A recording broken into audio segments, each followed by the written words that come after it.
Hello and welcome to the Draft Talk podcast. And listen, it's always draft season for us on the Draft Talk podcast, but it's officially draft season now for everybody. No doubt. It's upcoming. We have the biggest event, apart from the draft itself. That is, of course, the NFL Combine coming to you, kicking off Thursday, all the action. And that's what we're going to do today. I'm your host, Brian. With us, we've got Owen and Stu. We're going to be previewing the Combine. But first, guys, how are you doing? Yeah, all good, Brian. We're well into draft season now, aren't we? And we're probably just gearing up for two a week, which is exciting because we're gearing towards the end.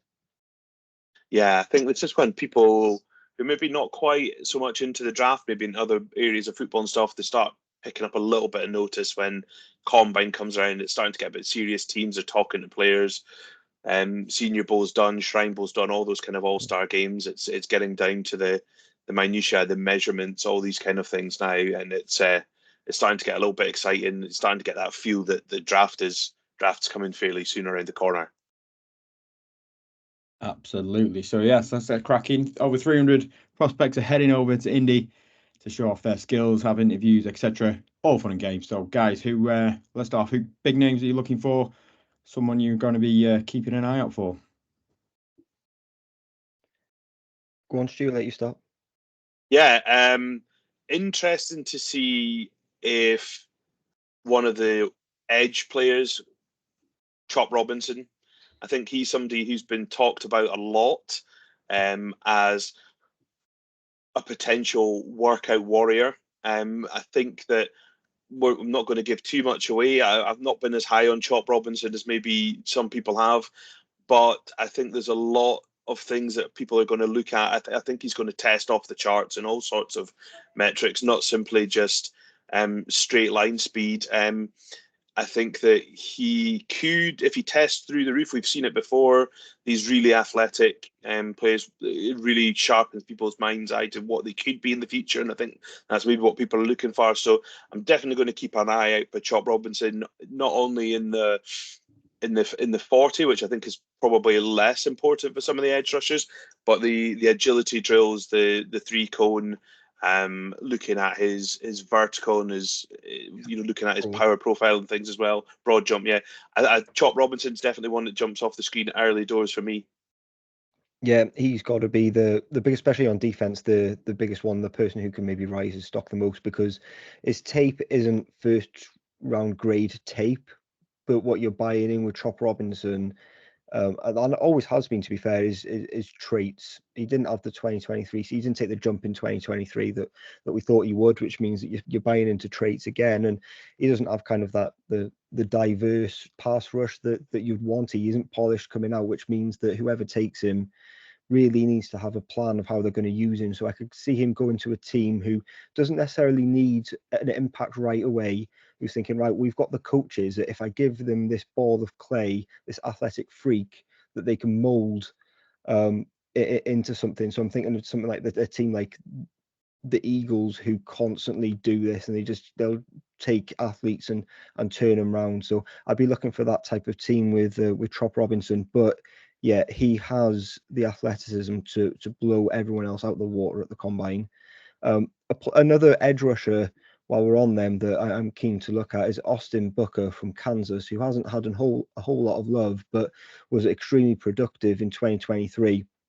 And again, he could be one who, because of his athleticism, all of a sudden becomes on the national agenda again. He's probably in the early round 3, late round 2 range at the moment. I wouldn't have thought he can creep into 1, but he's all of a sudden going to be someone who's probably going to get attention after these drills, because he is extremely athletic and powerful. Yeah, I mean he's not the biggest guy. He's about 240 something pounds. He's been measured at, but he's got good length. He's good long arms as well. And he's bendy. I think that those kind of players do attract a lot of attention. And if you can match him up with maybe a power player on the other side, or someone to develop in front of him for a little bit of time, again he's in that. He's not Chop Robinson, but he's in that kind of mold of player. The lighter, quicker, bendier edge rusher. So yeah, again, be interested if he can he could maybe pop into that kind of round 2 kind of area if he has a really good athletic testing and somebody likes him. Sticking with edge again, I think totally flipping things the opposite way around of what we've been talking about. I'm really interested to see what Latu does. Technically, one of the most refined pass rushers there is, but there has been concerns about things like his athleticism. Is he the most dynamic player?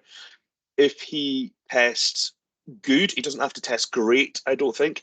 If he tests, oh yeah, that was pretty good for Latu, he could then push himself to be that edge 1 off the board. Conversely, if he tests where people think are a little bit lower than that, he could be edge 3. Difficult to say with that. But again, he's another edge player that I'll be keeping an eye on to see what he does at the combine. Yeah, and this is where the combine comes down to more of a confirmatory tool, right? That we don't really have concerns over Latu's athleticism, but if he could just test average, then that will confirm in some scouts' mind when you're trying to sell it to a GM or whoever else that when we've got no concerns at all, we can go and get him. It's not the athletic testing that's going to be the biggest deal for Latu, right? No, with his absolutely. medical history, and that's where they can get their hands on him there as well, isn't it? To look at these medical reports and talk to him about it. Yeah, the doctor reports, the medical reports coming out of the combine will be huge for him. He probably, along with Michael Penix, who I'm sure we'll talk about later on, has the most to gain and the most to lose at the combine. It's almost the event is bigger for those two guys simply because of the injury history that they have. So yeah, Latu is probably one of the most intriguing prospects that we might get some more information on after the combine. It's not going to be during, is it? But we might start getting a few leaks afterwards. It'll be really interesting to see the range as well. Like, not everyone's going to have the same medical report on him, so it's going to be really interesting to see what happens there.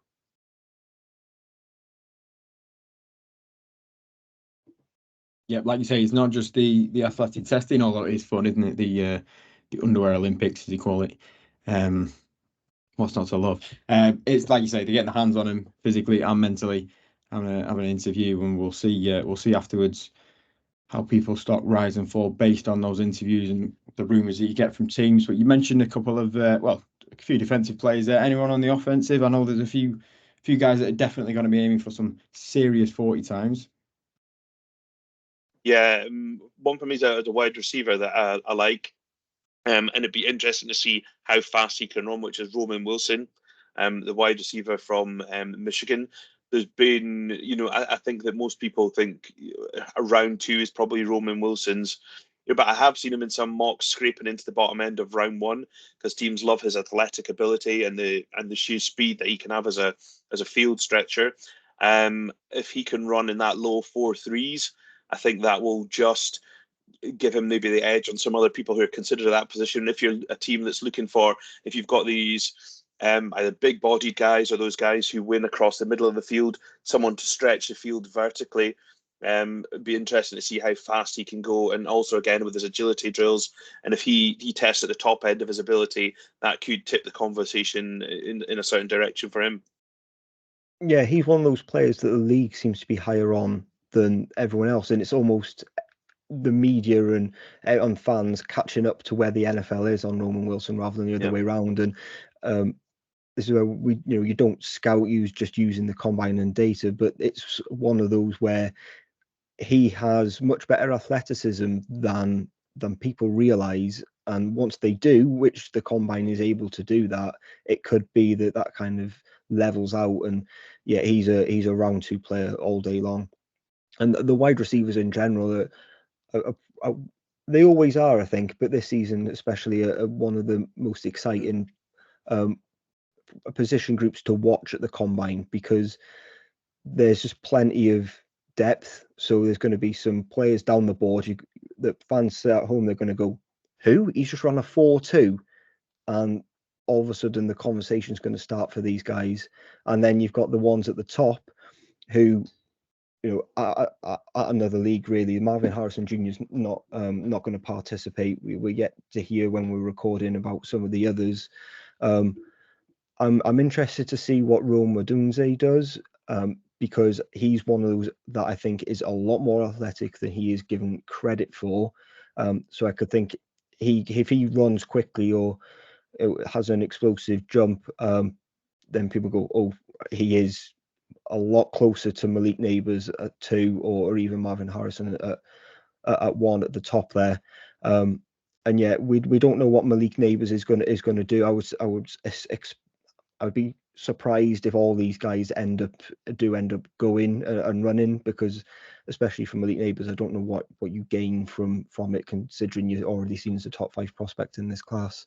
But yeah, there's certainly a couple of players who are going to look to break the record. I'll let you jump in there, Stu, before I just carry on waffling. No, I mean, it's interesting you touched it on Rome Odunze. When I was looking at things prior to starting the podcast, when you look at high school 100 meters times, his is right up there with all these guys running in the. I know it's a few years removed from high school and it's not 100 meters. His personal best in high school was 0.01 of a second better than Roman Wilson's. Right, so there you go. Right. So he can run quickly. It just maybe doesn't look like it on tape at times. I think that's, he's smooth rather than sharp. Yeah, which isn't necessarily a bad thing. And I guess that's over a longer distance when you can build up that speed as well. Maybe short area quickness maybe isn't as good as some of the other guys, but again, I'm not sure. I think there's a fairly well established top 1, 2, 3 there, and who is whether.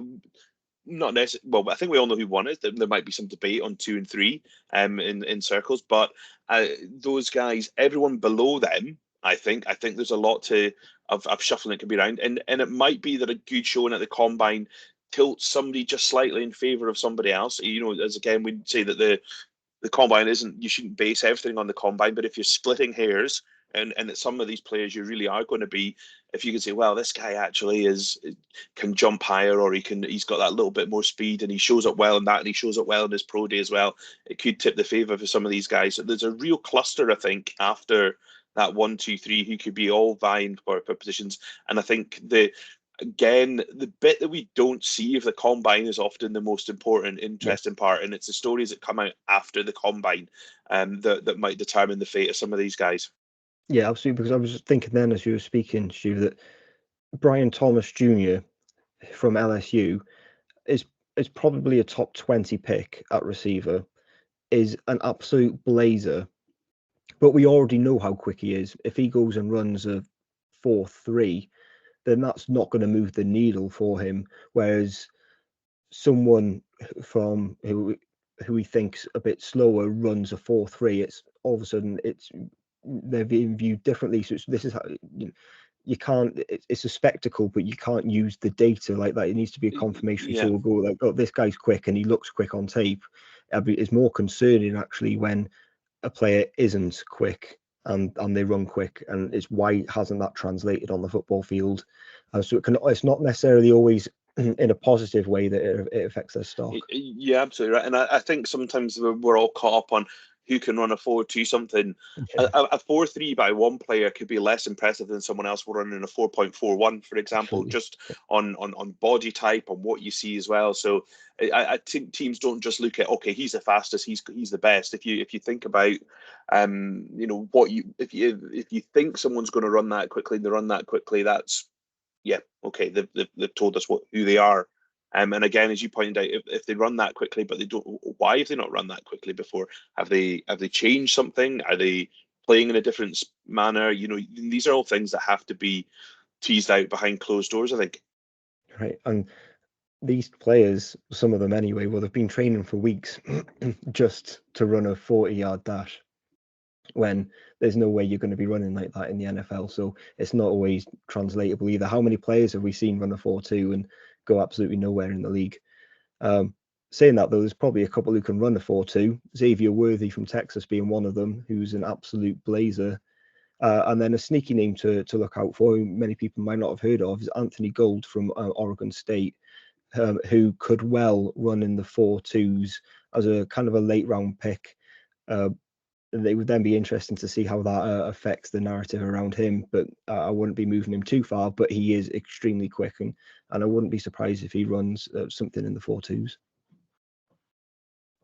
He's tiny though, isn't he? You know, that's the difference between him and some of these other guys. He's what, 5'7". He's that 160 odd pounds kind of guy. He's small, so he is going to be able to shift, but does that smallness and his game that he's had before, you know, if he runs 4.2 something, do people go, wow, we're suddenly going to draft him? No, is the answer to that one. Fans sitting at home will suddenly go, wow, my team needs to draft him. You get these talk. I mean, Twitter, or what's it called now, X, just goes bananas for all these people. Look how fast this random guy ran. He's going to be amazing. And then you don't ever hear from them ever catching a pass in the NFL, never mind making it. But it is a good entertainment. It's a good spectacle. And there is a lot to be said for it. They have made it a bit of a fan experience. It is important for players as well. And I think we all look at these things, and the getting the chat with the teams is vital for some guys. Yeah.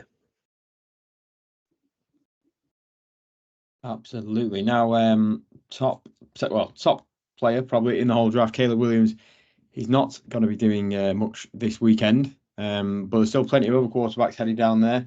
Anybody? Are there any of them quarterbacks that need to have a big week in Indy? Yeah, so Caleb Williams and Jaden Daniels are the two that have opted out of the combine, of on-field drills anyway. Currently, we're yet to hear anything from Drake May when we recorded. Who knows, something could come out tonight and we're beaten to it. But at the moment, as at time recording, we don't know what Drake May is going to do. Jordan Travis is still recovering from a leg break, so he's not going to be there either. We have a couple of confirmed. That's JJ McCarthy from Michigan, Bo Nix from Oregon, and Michael Penix from Washington are all 100% confirmed to be throw-in, which is good.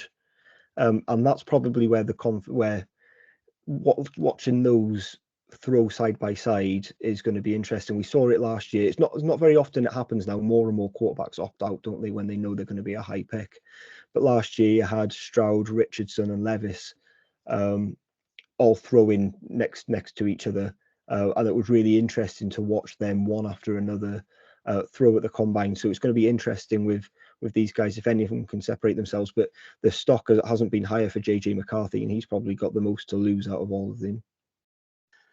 I wonder if Michael Penix had a wonderful Senior Bowl, whether he would throw. I don't think he was. And Bo Nix as well. I don't think they set the world on fire at the Senior Bowl. And I think if they had done, they might have waited for the pro day. But I think both of them have maybe, okay, we didn't have the best showing that we could. We want to show that we're, you know, there was a lot of talk about Will Levis missing the Senior Bowl and whatnot last year, and that kind of narrative. I think, well, okay, we've maybe not taken this chance, but we can still do this. We can show what we can do, get it to talk to people. And I think that they might have a lot to gain, but I don't know if they've got a huge amount to lose, but they might have a bit to gain. But yeah, McCarthy's rocketing up boards, and he's a one, if he has a really good showing again at the combine, that's just going to keep that snowball rolling. But it might halt the brakes a little bit as well if he's not quite as advertised. And I don't know where I am on that train yet. He's going, so I would get on if I was you. He's going to be a top 15 pick, I would say. I don't see any way he falls past there just because of the amount of teams that need a quarterback. But on what you were saying there with Penix and Nix, I actually do think they would throw, because both of them have experienced, for very different reasons, experienced adversity in their college career. And you listen to interviews with both of them, and they're almost grateful to be in the position that they're in now. There was no way that either of them were going to turn down an invite to the Senior Bowl, because I listened to an interview with Penix when he's just so thankful to be in the position he is, because he almost thought he was going to have to retire from the game. His injuries were that bad. So not that they're on any borrowed time or anything like that, but it's almost the career's turned around so much. It's the most important thing to them was enjoying themselves again and then being good. So falling back in love with the game, I think they will do everything they can, and I think that will come across in interviews, and teams will really like that they've overcome that adversity. And I think they're two players who could really succeed in interviews. I think teams will love both of them. It's just then whether that translates into him being first rounders. I mean, if I don't know, difficult. You can't really put yourself in that position. But if I was Penix, I would want to go and talk to everyone at Indianapolis, put that across, and I'd want to be shown throwing to the likes of Udunze and Polk and McMillan at my pro day.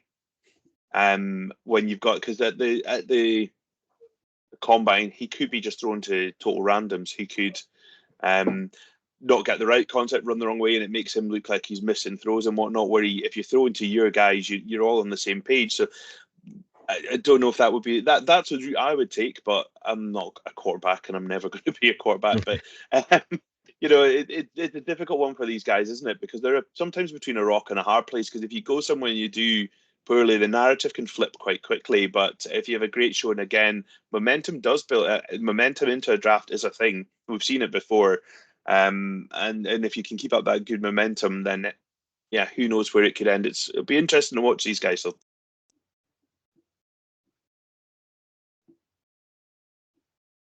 Absolutely. So like you say, there'll be the drills, there'll be the interviews, there'll be all the sort of news we get from it, of course.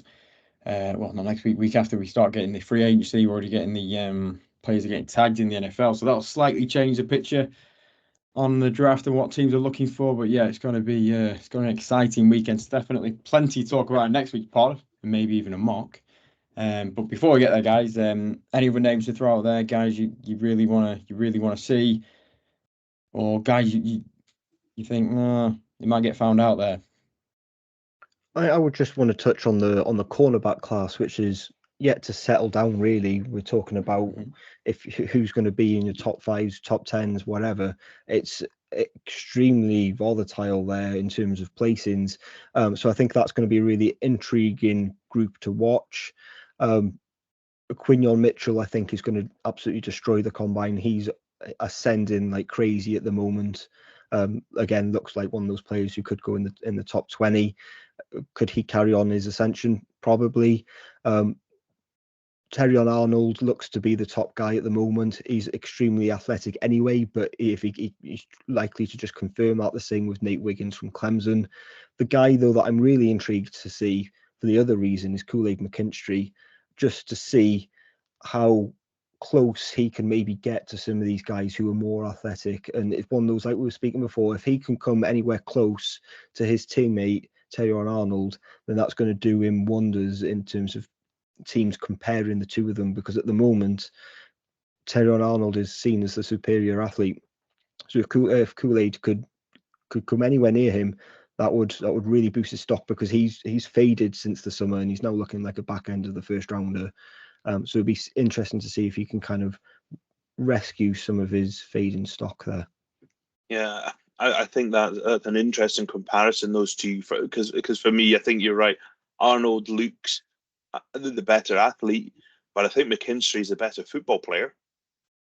And to my mind, but again, where does if he tests miles off the other guys, that is definitely going to plummet his stock. But if he's touching the good range athleticism, and he's not a million miles away from those top guys, I think focus might come back around onto what McKinstry actually does as a corner, and does he have enough functional athleticism to keep up with the top receivers in the class as well. So again, teammates sometimes do spur each other onto good showing. So I think Arnold will hopefully support his teammate and cheer him on a good bit of good combine activity as well. Should probably say that the guy who would have absolutely lit up this group, which is Cooper DeJean, isn't testing. He's injured, so isn't able to. There's no doubt that he would have, because he's an absolutely insane athlete and would have blown everyone else out of the water. So it's unfortunate for him that we're not going to be able to see him test. Just trying to think if there's any other. Is there anyone else on your list that you're looking to see in terms of positions we haven't covered, Stu? I've not really looked into who is testing hugely in the offensive linemen, but I'm interested to see. You mentioned them. Yeah, absolutely. A player for me, I'd be interested to see how athletic he is compared to some other guys, is JC Latham. Okay. He's a big guy. There is more athletic tackles around. But again, as we're talking about these guys who, if they could be just good enough, they've got other parts of the games, because I know a lot of people are quite high on JC Latham. I'm interested to see what Fashanu does, if he's going to test particularly with the bench press. Power has been a concern for him compared to some of the other guys. No one benches anymore. They might as well just scrap it. No one. They shouldn't. I think it's a good test. I like it. What they should do is, if you accept your combine invite, you have to do everything. Because it irritates the life out of me when people go and then they don't think, because it's taken away an opportunity for someone else who wasn't invited to participate on the field. So if you accept your invite, you do everything. Yeah, I mean, they're there for a couple of days. Yeah, no, I get that. And, going out there and running 240 yards, what's that, 10 seconds worth of work? Yeah. You need to be there and do a bit more than that. You've got a doctor's note that says you're injured, you get it out there. Yeah. Okay, when we take over the combine, we're going to do that. You're not getting invited unless you do everything, and and do it to the best of your ability, not just fanning around just because you have to do it. But yeah, so those are a couple of guys I want to see. Again, they might not do that at the combine, but at the pro days coming up as well.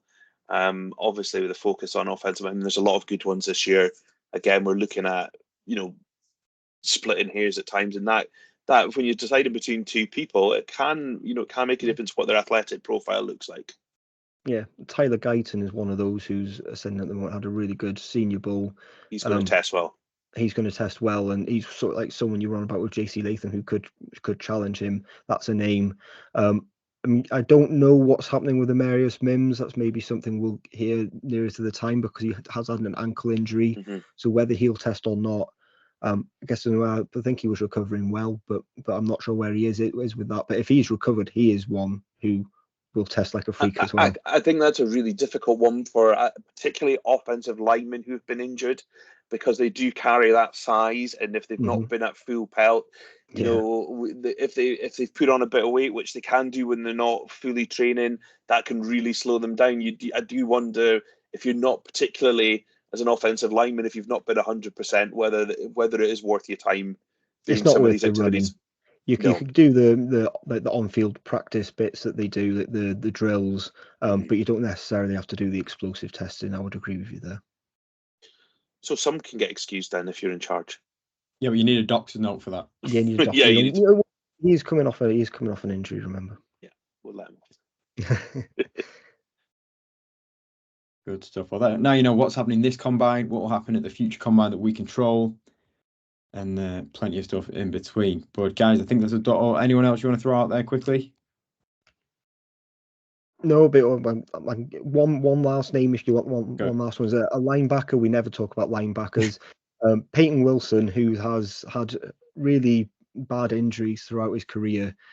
If he is healthy, I think you could maybe look to him to have a similar testing session to what Jack Campbell had last year. He's not going to get himself into that range in terms of first round, but if he could have good drills and then good medicals, he's going to boost himself into a day 2 pick. It's a shame he's been injured so much, because he is good on tape, isn't he? He's a fun prospect. We'll maybe save him for the linebacker show, so we have something to talk about, because it's no offense to linebackers, but it's not always our favorite show. But I also think they're hard done by sometimes at the combine, because they do put these outside linebackers in their group. That does my head in. They're not. They're an edge rusher. That's on the rant list. We're changing that as well. We're changing that. We're going to have edges, interiors, off-ball linebackers. They're going to be in separate categories, because it's stupid who they have in some of the categories as well. Some people, they have defensive ends, and they're not a defensive end, and outside linebackers, whatever. So they add that to the rant. So we'll see how he compares, but he will be going against some edge guys in that group. So it's sometimes not always fair to make that comparison. True. Good stuff. Well, there we go. Bring on the combine. Let's see what happens. Who stock rises, who stock falls. And of course, we'll touch on that next week. We're going to do a mock as well. As I said, very exciting. In the meantime, of course, enjoy the combine and everything else that is kicking off right now. And we'll see you soon. Thanks for listening.